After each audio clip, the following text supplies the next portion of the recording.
Sums வந்து HCF and LCMல வந்து கேட்பாங்க.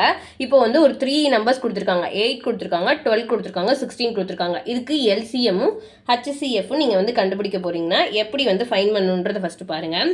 என்ன பண்ணிக்கிறீங்கன்னா 3ஐயும் தூக்கி இப்படி எழுதி வச்சுட்டு இந்த L டிவிஷன் ஸ்டார்ட் பண்ணிக்கோங்க. எல்லாத்துக்கும் காமனாக என்ன இருக்குதுன்னு பாருங்கள். 2 வந்து எல்லாத்துக்கும் காமனாக இருக்கும். So 4 2s are 8, 6 2s are 12, 8 2s are 16. மறுபடியும் எல்லாத்தையும் 2ஆல் இன்ட்டு பண்ணலாமா? So 2 2s are 4, 3 2s are 6, 4 2s are 8. Next பாருங்க, இங்கே 2ஆல் போட்டோம்னா இந்த 2ம் 4ம் வந்து டிவைட் ஆகும். பட் ஆனால் இந்த 3ன்றது டிவைட் ஆகாது. ஓகேயா? அப்போ நீங்கள் இங்கே 2 போடும்போது 1 2s are 2, 3 அப்படியே தான் இருக்கும். 2 2s are 4ன்றது போடுவீங்க. மறுபடியும் 2ஆல் போட்டிங்கன்னா இந்த 3 அப்படியே இருக்கும். 1 2s are 2 வரும். நெக்ஸ்ட் இந்த 3ஐ சால்வ் பண்ணும். 1 3s are 3. லாஸ்ட்டில் எல்லாத்துக்கும் உங்களுக்கு என்ன வந்திருக்கணும்னா எல்லாத்தையும் டிவைட் பண்ணி லாஸ்ட்டில் 1 வந்திருக்கணும். ஸோ இப்போ இது எல்லாத்தையும் எடுத்து இன்ட்டு பண்ணிங்கன்னா அதுதான் LCM. 2 × 2 × 2 × 2 × 3. So 2 2s are 4, 4 2s are 8, 8 2s are 16, 16 3s are 48.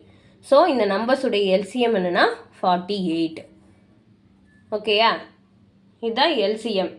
Next பாருங்க, HCF கண்டுபிடிப்பீங்க. HCFக்கு என்ன பண்ணுன்னா இதே மாதிரி தான் 8 12 16 எல்லாத்துக்கும் காமனாக டிவைட் ஆகுறது 2, 4 2s are 8, 6 2s are 12, 8 2s are 16.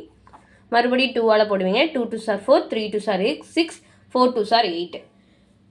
இங்கே பாருங்க, நெக்ஸ்ட் இங்கே 3ன்றது வந்து 2ஆல் டிவைட் ஆகாது. ஸோ இங்கே இருக்க எல்லா நம்பருக்குமே காமனாக ஒரு நம்பரால் டிவைட் ஆச்சுன்னா அதுதான் HCF எடுத்துக்குவோம். இங்கே 3ன்றது வந்து 2ஆல் டிவைட் ஆகாது. ஸோ நீங்கள் இது கூட இதோட வந்து ஸ்டாப் பண்ணிவிட்டு இங்கே மேலே உள்ளதை மட்டும் இன்ட்டு பண்ணிக்கிட்டிங்கன்னா கிடைக்கிறதா HCF.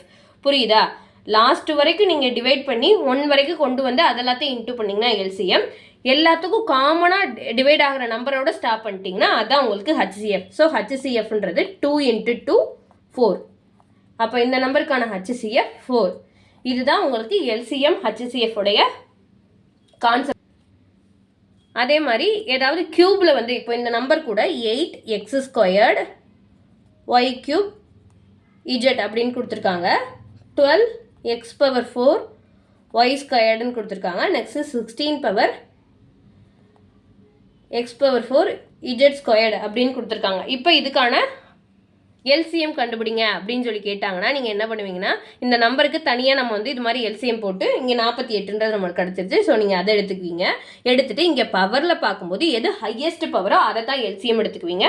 லோயஸ்ட் பவர் இருக்கிறத வந்து HCFக்கு எடுத்துக்குவீங்க. ஸோ LCMன்றப்ப இங்கே எக்ஸ் வந்து எதுக்கு ஹையஸ்ட்டாக இருக்குன்னு பாருங்கள். x⁴ தான் ஹையஸ்ட்டாக இருக்குது 3லையும் கம்பேர் பண்ணும்போது. So x⁴ எடுத்துக்குவீங்க. நெக்ஸ்ட்டு பாருங்கள், y³ இருக்குது, y² இருக்குது. இங்கே ஒய்ன்ற ஒன்றே கிடையாது. இருந்தாலும் ஒய்ன்ற டேர்ம் இருக்கா? ஸோ இதில் எது வந்து ஹையஸ்ட்டு? y³. நெக்ஸ்ட்டு பாருங்கள், Z இருக்குது. இங்கே Z இங்கே z² இருக்குது. எது ஹையஸ்ட்டு?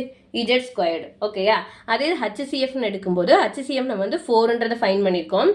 இங்கே 3லையுமே அந்த டேர்ம் இருக்கணும். எக்ஸ் வந்து 3லையுமே இருக்குது. இருக்கிறதுல எது வந்து லோயஸ்ட்டு? x⁴ இருக்குது. இங்கே x⁴ இருக்குது, x⁴. லோயஸ்ட் என்னவோ அதை தான் HCFல எழுதிக்குவீங்க. ஸோ x²ன்றது எழுதிக்குவீங்க.